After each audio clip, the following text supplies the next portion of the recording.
บ่ได้กินข้าวกินน้ำบ่ไปอยู่พุ่นน่ะบ่ค่อยกินบ่เคยยานไม่เคยกินของหมอบ่เคยกินข้าวอยู่ในห้องหมอก็เลยบ่อยากอยากกินบ่อยากเลยสมอยอยู่โนจะบ่ได้กินข้าวจังมื้อจะไปห้องหมอชามือชีมือมื้อนี้แหละ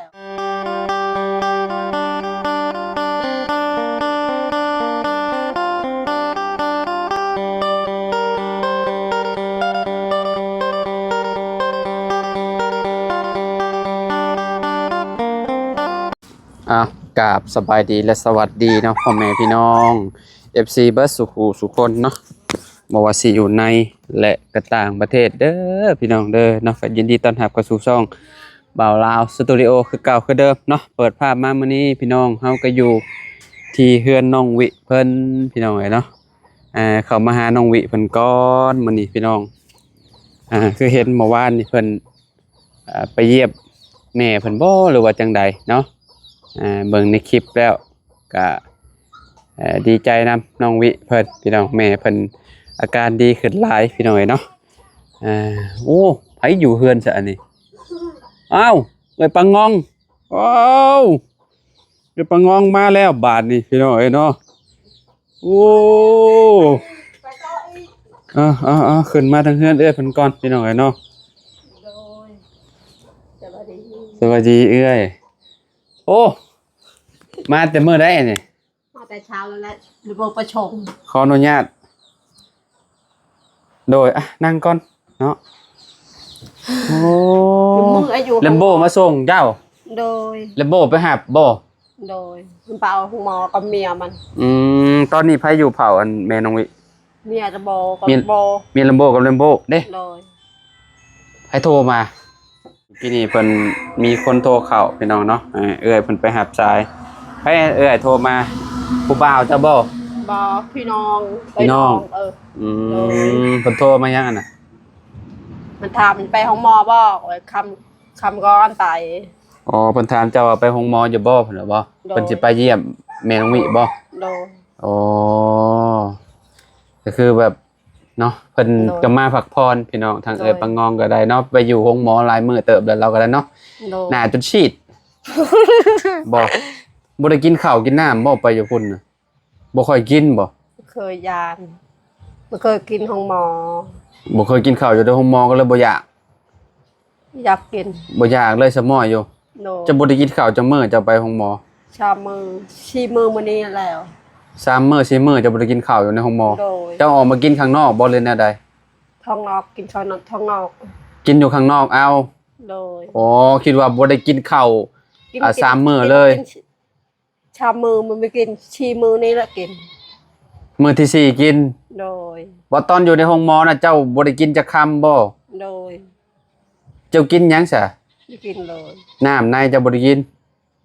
น้ำไม่กินนอนก็ไปนอนเจ้าออกมากินนั่นเพอหรือว่าอีหยังอยู่ข้างนอกก็ได้คันว่าเจ้าบ่อยากกินข้าวอยู่ในห้องหมอก็ได้บ่มีเงินซื้อบ่ได้เงินบ่มีเงินซื้อกิน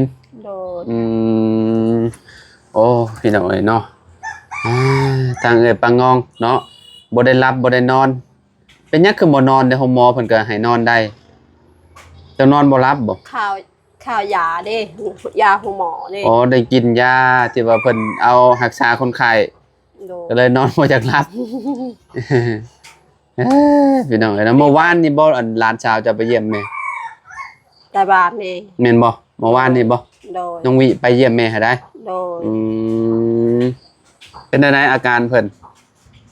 ต่างจากเมื่อก่อนบ่ก็คือแบบเราซอยตัวเองได้หลายเติบแล้วเนาะพี่น้องเริ่มกินอาหารหลายแล้วเนาะกินนั่นกินนี่นะพี่น้องเพราะว่าเรานอนติดเตียงหลายเด้พี่น้องเนาะแบบว่าเนื้อหนังก็บ่มีแต่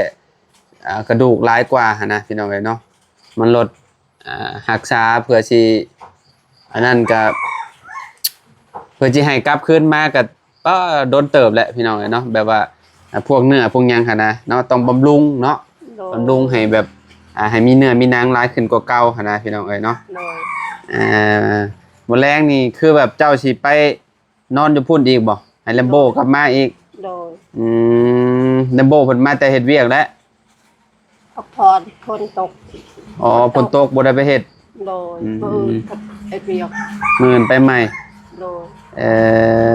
พี่น้องเอ้ยเนาะ ลำบากหูก็เมื่อบอกเมื่อบานบอกเดี๋ยวหูบอกเขาจะเห็นบอก หึ เขาเมื่อบานเห็นมื้อนี้เขาเมื่อเห็นบอก อ่ะพี่น้องเอ้ยเนาะไผมือใส่ มันเมื่อปักพรมื้อนี้กันแหลงไปต่ออี พอบอลเลมโบมาพักผ่อนบัดแล้วก็จะไปเฮ็ดเวียกอีก โดย อืมดีแล้วเปลี่ยนให้เจ้ามานอนพักผ่อนเอาแห้งแล้วก็ไปเผาน้องต่อ กันแหลงไปต่ออีไปนอนกับพุ่นอีพอดี แม่นเลยแมลงเจ้าก็ไปนอนเผาน้องเจ้าอีก โดย นอนให้มันรับเลยเจ้าบ่ได้นอนหลายคืนแล้วมันบ่ โดย ได้นอนอยู่บ่เจ้ามาแต่เมื่อวานนี่ผมบ่หรือว่าหากับมาเมื่อเช้านี่ มื้อนี้แหละ หากับมาตอนเช้านี่เลย โดย ได้นอนแล้วบ่ บ่ ยังบ่ได้นอนเลย โดย ก็บ่นอน อยากเขา ยาข้าว โดย โยมมอบ่กินข้าวพี่น้องเอ้ยเนาะอยู่ในห้องหมอนะเพิ่นสิมีข้าวให้กินได้พี่น้องเอ้ยเนาะมีข้าวให้กินมีคือที่เห็นนั่นแหละตอนที่เฮาไปถ่ายก็ได้เนาะ โดย แต่ว่าเพิ่นก็มีอาหารให้คนเฮ็ดให้คนป่วยแล้วก็สามารถเฮาก็กินน้ำเพิ่นได้ โดย เนาะเพิ่น มีกินข้าวเบิ่งคนบอกหมอหลักอายเด้ขี้เดียดเด้ เจ้าจากอาย หลักอายกินข้าวเบิ่งหลักอาย ไผเบิ่ง คนแล้ว โอ้ถ้าเจ้าจากอายมันนั่นก็เรียบร้อยเลยจะบ่ได้กินข้าวอันนั้นน่ะเจ้าว่ากินฮอดผู้บ่าวบ่จักจังบ่กินข้าวกินน้ำ บ่มีผู้บ่าวบ่มี ฮะ บ่มี มื้อนั้นไผโทรมาซะ พี่น้องไอ้น้อง สิโทรมามื้อข่อยเข้าไปหาน้องเจ้าหาได้ โดย แม่นบ่เอ้ยปางอง โดย โอ้ยเนาะ พี่น้องเอ้ยนะครับมีกับบ่ว่าเราดอกเพราะว่าเรากับโสดอยู่แล้วพี่น้องเอ้ยเนาะเราก็บ่ได้มีครอบครัวคันว่าเราสิมีก็เนาะก็บ่ติเราดอกเนาะก็หาคนที่ว่าสิอยู่นำเฮาได้ดนๆนั่นแหละเจ้าก็ได้ โดย ตอนนี้มีบ่หรือว่าบ่มี บ่มี ฮะ บ่มี บ่มี โดย ให้สิไปเยี่ยมน้องเจ้ามื้อนั้นที่พยาบาลเพิ่นเว้านะ เออ พี่น้อง ผู้ชายให้ได้ พี่น้องไอ้น้องมันเลี้ยงงัวเห็นแต่แม่ก็ตายไปโยมมันเลี้ยงมัน พี่น้องเคยน้องเคย หึ พี่น้อง พี่น้องแท้ๆนี่ โดย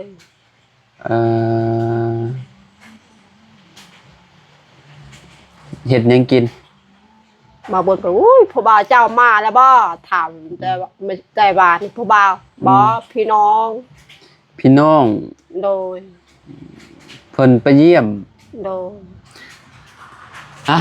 บ่มีก็บ่มีเนาะเห็นนะ แล้วบ่อยากบอกกันอย่าละแหละปะงองได้หยังกินข้าวเนาะเอ้ย บ่มีอาหารกิน อ้าว บ่มีเงินชื่อ มีอาหารการกินอีก เงินก็บ่มี แล้วกันบาทนี่เนาะจะกินอยู่บ่หมู กิน ฮะ กิน เฮาซื้อปิ้งหมูมาอยู่เดี๋ยวเอาสิให้เอาให้ตอกหนึงให้เรากินข้าวหั่นนะพี่น้องเอ้ยเพราะว่าเราเบิ่งหน้าซีดเซียวหลายเลยพี่น้องเอ้ยเนาะ แต่ว่าคือสิเมื่อยหลายเติบอยู่เนาะ โดย ก็คือที่ฮู้และการเผาคนป่วยอยู่โรงหมอมันเป็นแบบใดเนาะ โดย บ่จักกินยุงกินยาเข้าไปในหั่นแล้วก็บ่ได้อยากเข้าคือเอ้ยเพิ่นว่าเอาอีได้คือแบบนอกจากเฮาออกมากินข้างนอกหั่นน่ะเนาะ โดย เจ้าได้อาบน้ำอาบในอยู่บ่อยู่ตรงหมอ อาบ หรือว่าบ่อาบอยู่ อาบ ห้องหมอเพิ่นก็โอเคอยู่ดอกเพิ่นก็แบบโอ้เพิ่นบริการดีหั่นน่ะพี่น้อยเนาะเป็นห้องหมอเอกชนแต่เพิ่นก็เนาะแบบ โดย ถือว่าสุดยอดเลยแหละบริการเนาะมื้อนี้ก็เลยมาสิไปบ้านแก่งทองพี่น้อยเนาะก็เลย โดย มาผัดว่าคิดว่าน้องวิอยู่เพื่อนสิดอกก็เลยสิมาหาน้องวิมาผัดมาเจอปะงองเพิ่นอยู่นี่พี่น้องเอ้ยเนาะ เอาวิไปอยู่นี่มันอยู่หุ่นปามอยู่ไต เนี่ยนี่อยู่พุ่นเลยบ่นั่นนี่นะ โด เราบ่ได้มาแล้วบ่ บ่ ป้าคนที่ว่าไปกับลาวหั่นนะ โดย เป็นจังได๋เราคือบ่มานอนอยู่พี่ มันเครื่องว่าไปหมดเครื่องมัน เครื่องมันเอาไปพุ่นหมดเครื่องมันเลิกเครื่องมอวิ เป็นหยังคือบ่มานอนอยู่พี่วะ มันอยากขับพ่อแม่มันอยาก ฮะ อย่าบะมันขี้คร้านบังแม่ เอ้าแม่นบ่ โล บ่ว่า มันคืนเนี่ยไปพี่เอ้ยนอนกับนอนปลาน่ะบ่เขาอย่าเมื่อกลางคืนนี่เมื่อกลางคืนนี่มันให้กลางคืนนี่ หึ อย่าเมื่อเอาวิ ใครให้ หมอวิ นอนอยู่ไสคือให้ ปุ่นนอนห้องหมอปุ่น นอนอยู่ห้องหมอก็ให้ โดยอย่าเมื่ออย่าเมื่ออย่าเมื่อปลานั่น โอ้ให้อยากมาอยู่ให้อยากมาแต่ห้องหมอมาเฮือนป้า โดย บ่อยากอยู่พ่อแม่ โดย บ่ มัน ว่า ขี้คร้านอยู่กับแม่มีขี้คร้านอยู่เบิ่งแม่ เจ้าก็ฮู้ว่าเราขี้คร้าน ก็ถามหวานก็ถามคืนนี่ เจ้าถามเลย โดย โอ้ ถามว่าวิไปอยู่กับแม่บ่เขาไปอยู่กับปลาแล้วอยู่ไตปน บ่ว่าเด็กน้อยก็สิกล้าเว้าแบบนี้เนาะ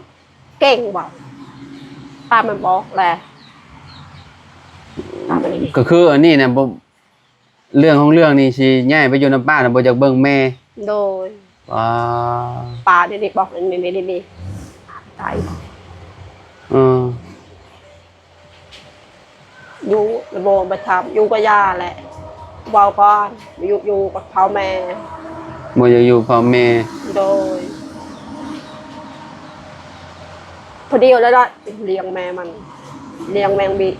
แล้วเมื่อย มีแต่เจ้านั่นแหละติ โดย เจ้าก็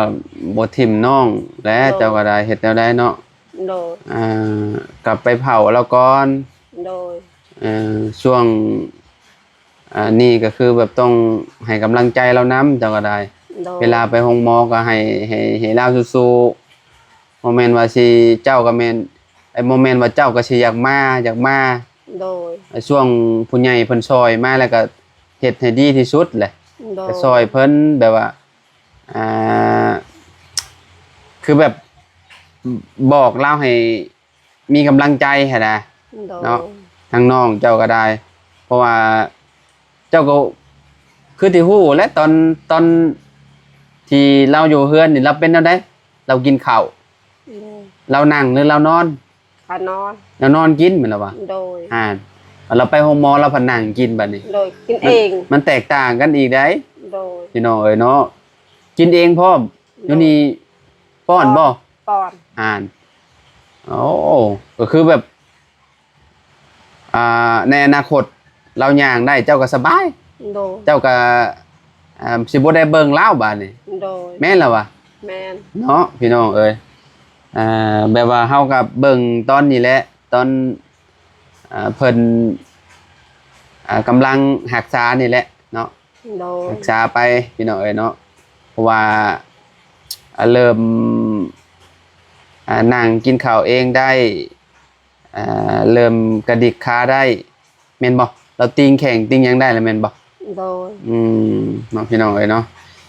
มื้อแลงบางทีอาจสิเข้าไปก็ได้เนาะเข้าไปเยี่ยมไปยามทางสปองเพิ่นพี่น้องเอ้ยเนาะแม่น้องวิเนาะก็บ่น่าเชื่อเลยว่าน้องวิสิย้ายอันจากเฮือนไปอยู่เฮือนป้าหั่นนะพี่น้องเอ้ยเนาะแบบว่าบ่อยากเบิ่งแม่ว่าซั่นบ่ว่าเว้าอีหลีบ่เอ้ย นี่แหละปก เสื้อผ้าเราบ่ได้มีเลยบ่นี่นะปะก็คือเอื้อยเจ้าอีกคนหนึงเป็นคนบอกเลย โดย แม่นบ่ โดย น้องเจ้าหรือว่าเอื้อยเจ้าคนนั้น น้อง น้องอีนะนั่นก็ได้ โดย อ๋อ ปิ้น น้องเจ้าเป็นคนบอกเลย ปิ้นเว้าปิ้นอะไรเว้าเก่งเว้าน างวินี่ได้ ป่าอยู่หมอวิอะไรแต่บาทนี่แหละมาบาทนี่ นี่ เฮ้ยบอกว่าแต่เก่าคือว่าอยากเบิ่งอันนั้นแม่ผัดแม่มาเป็นตัวนี้เพิ่นบ่อยากเบิ่งบาดนี่ นี่ไปโรงเรียนเลยไปโรงเรียนมาจากโรงเรียนละมาไปพุ่น มาโรงเรียนละไปพุ่น คือว่าแล้วเด็กน้อยเนาะเด็กน้อยเพิ่นยังบ่ฮู้จักความจักแหละป้ามันบอกตลอดเลย ว่าป้าบอกว่าเด็กน้อยเฮ็ดแนวใดเพิ่นก็ยังบ่ฮู้จักนั่นแหละก็คือที่ฮู้นั่นแหละเพิ่นยังบ่ฮู้จักแบบว่าเบิ่งแม่หั่นนะโดยแต่ว่าอาจสิแบบเมื่อยบ่หรือว่าจังใดนี่ก็บ่ฮู้แหละพี่น้องเอ้ยเนาะเด็กน้อยก็คือเด็กน้อยหั่นแหละเนาะโดยขนาดผู้ใหญ่แท้ๆก็บางทีบ่อยากเบิ่งกันก็มีโดยแม่นล่ะวะแม่พี่น้องเอ้ยเนาะเพราะว่าคนพิการนี่เนาะเวลาเพิ่นช่วยหยังตัวเองบ่ได้เพิ่นก็สิแบบคือขออนุญาตเด้อพี่น้องเด้อเพิ่นก็สิทายที่เหนียวใส่บางทีแบบเพิ่นมิ้นขี้มิ้นเหนียวแบบนี้นะโดยเพิ่นก็บ่อยากเบิ่งหั่นน่ะโดยคือเจ้าพัดเนาะแบบว่าสู้สุดๆเลยเจ้าเนาะโดยแบบช่วยเหลือน้องเต็มที่หั่นน่ะโดยยอมรับเราอยู่ได้ปะงองดูแลน้องต้องว่า 6-7 ปีเนาะที่ว่าสมปองนอนติดเตียงมานี่นะเนาะทนเก่งเนาะเจ้าเนาะยอมรับอยู่เพราะว่าเวลาเราถ่ายเราเหี่ยวใส่ที่นอนนี่ก็คือแบบโอ้สุดยอดแหละพี่น้องเนาะก็คือกินนี่บ่ให้ว้าวเนาะพี่น้องแต่เราก็ยังสู้มาจนฮอดปัจจุบันนี่ก็คือตอนนี้เฮาก็ให้กำลังใจเจ้าแล้วก็ทางน้องสาวเจ้านำเนาะให้เราหายไวๆให้ได้อย่างใช้ชีวิตแบบคือคนอื่นเขาแบบปกตินะพี่น้องถึงว่าสิได้บ่หลายก็ขอให้ได้ซอยตัวเองได้เนาะเนาะอย่างเข้าห้องน้ำได้เนาะมื้อนี้เราก็สิไปลุยไปนั่งเผาน้องสาวเราอีกเทื่อนึงพี่น้องเนาะปะงองน้องวิก็เจ้าเวลาเรามาเจ้าก็เว้านำลาวดีๆเลยเจ้าก็บอกลาวบอกอยู่กับพุ่นนี่มาบ่มาแล้วเลยบ่มาก็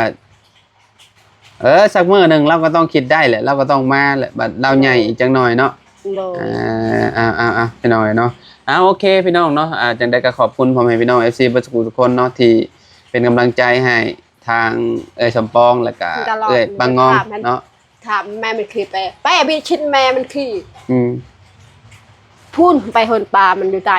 กะยาแล้วโอเคใช่พี่น้องพ่อกันใหม่เนาะอยู่ดีมีแฮงสู้ๆเด้อโดยพี่น้องเนาะ